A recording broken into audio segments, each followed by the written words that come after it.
Карантиннен сәлем. Бұл әдеттегідей жақсы болады. Соңғы жаңалықтарға жүргізілген Бұхарбай Болаттың субъективті анализі. Бәрі жақсы болу үшін каналға жазылуды ұмытпа. Кеттік.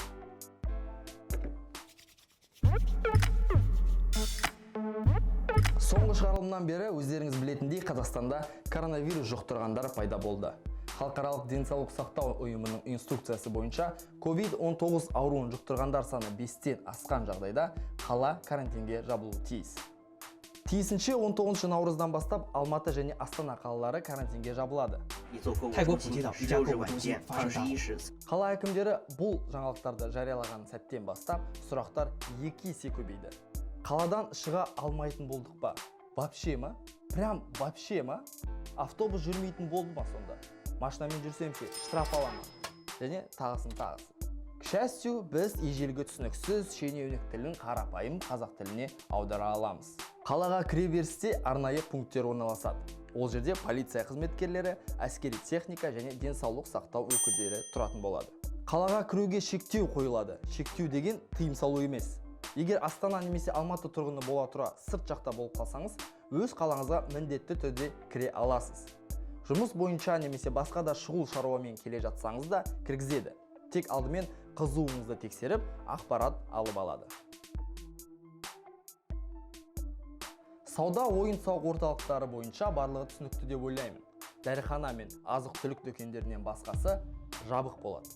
Қазақстан темір жолы екі қаланың карантинге жабылғандығына байланысты жолаушыларға 100% билетке жұмсаған ақшаларын қайтаратын болады. Әрине, шексіз кезекте тұрасыз, жүйке жүйелеріңіз жұқарады, дегенмен ақшаларыңызды қайтарып аласыз. Астана мен Алматыда ғана емес, Қазақстан бойынша төтенше жағдайдың жариялануына байланысты үкімет көп адам жиналатын жерге мейлінше бармауды және 50 адамнан асатын жиын немесе той жасауға тыйым салады. Бұл жерде бәрі түсінікті деп ойлаймын. Бірақ қазақ десең өзіңе тиеді. Той десек, ішкен асымызды жерге қоямыз. Жоқ, болмайды. Кем мұнаңызға тез. Контролды қараңыз. Мәселен, Түркістан облысында император ресторанынан той өткізуден бас тарту туралы жауап алғаннан кейін, өз үйінің алдында 100 адамнан аса той жасауды ұйғарған отандасымызға протокол толтырылып, айыппұл салынды. Коллективтің тойында отырып, тойханада той атымен болған екен. Құда қаласа ауылда міне рахаттанып, жолдың астында той, сүндет тойда отырып. Құда қаласа бір ай болса той болады екен.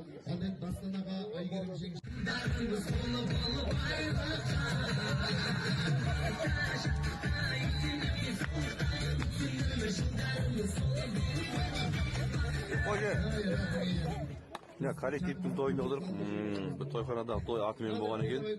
Өкінішті, өз-өзімізді соққыға жығып, өз ауылдастарымызды, отандастарымызды қауіпті жағдайға қойып жатырмыз. Бұл соңы емес. Алматы мен Астанаға жақын орналасқан қалалардың арасында жүретін такси жүргізушілері жайлы бәрі біледі.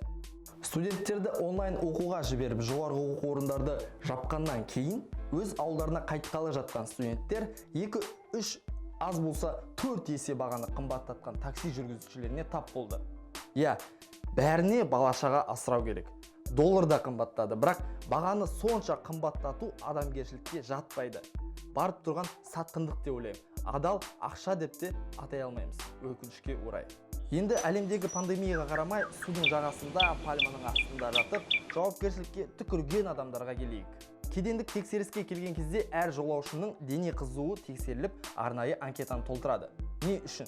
Осы рейспен келген адамдардың біреуі ауырып қалған жағдайда, бірге ұшып келген адамдарды дереу іздеп табу үшін.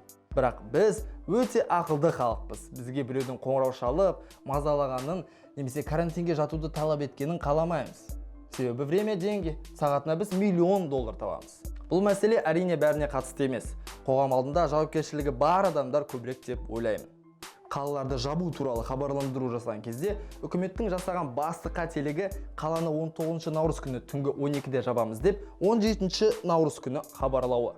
Түсінем, дайындалуға уақыт керек.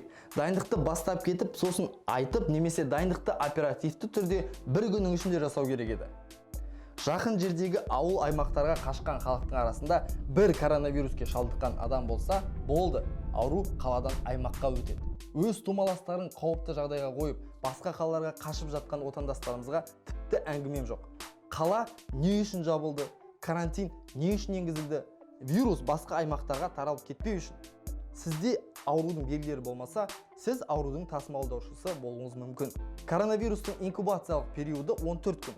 Бүгін болмаса, ертең білсеңіз кеш болады. Өз-өзімізге жауапты болып, мейлінше қаладан шықпауға тырысайық ағайын. Қазақстанда бұрын соңды болмаған бұндай жағдай үкімет үшін де, халық үшін де үлкен сынақ болмақ. Қытайлықтарды қанша жамандасақ та, бірігіп, қатаң шаралар қолданып, үлкен эпидемияны жеңе білді.